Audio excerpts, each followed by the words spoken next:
death of North Korea's longtime dictator, Jong Il. He was revered as a godlike figure inside that isolated nation and feared and distrusted by nearly everyone outside it. This morning, South Korea's military is on alert. North Korea has test-fired a missile, raising new concerns over the future of that country's nuclear program. Celia Hatton is in Beijing this morning with more for us. Celia, good morning.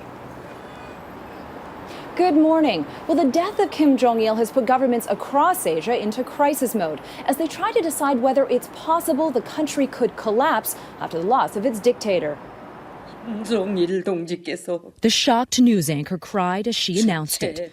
North Korea's so-called dear leader, Jong Il, died of a sudden heart attack Saturday.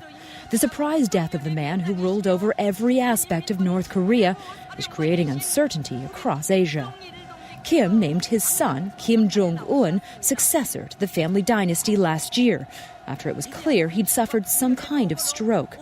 Jong Il was groomed to be a leader by his father, Kim Il-sung, but this young heir is hardly ready for prime time. I think what will likely happen is there will be a kind of caretaker leadership of Kim Jong-il's brother-in-law, a man named Chang Song-taek, and Kim Jong-il's younger sister, who are very important behind the scenes. And they'll sort of be shepherding Kim Jong-un along as he gets prepared to assume real power. But this weak country's already at a breaking point. Jong Il was known for living the high life, while many of his people starved.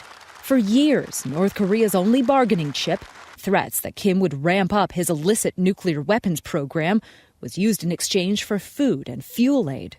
But when the U.S. and its allies got fed up with Kim's refusal to abandon his nuclear weapons, China had to step in with the vast majority of North Korean aid.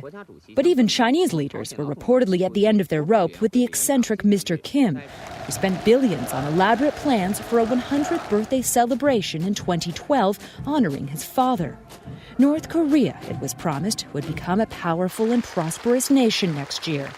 That always seemed like an impossible goal. But without the almighty Jong Il, North Korea seems even closer to collapse. Words emerged of a new deal between Pyongyang and Washington that was set to be announced next week. North Korea was set to give up one of its nuclear weapons programs in exchange for food aid. However, that deal might now be in jeopardy on news of Jong Il's death and a missile firing. See, what has the response been inside Beijing today? Well, China's been doing everything it can to keep North Korea going. It's in China's interest to keep North Korea a strong country. China worries that if North Korea does collapse, North Korean refugees could flood into China, overwhelming the country. And ultimately, it worries that a unified Korea that is friendly to South Korea and also to Washington could lead to U.S. troops leading right up to China's border, something the country does not want. CBS's Celia Hatton in Beijing for us. Celia, thank you.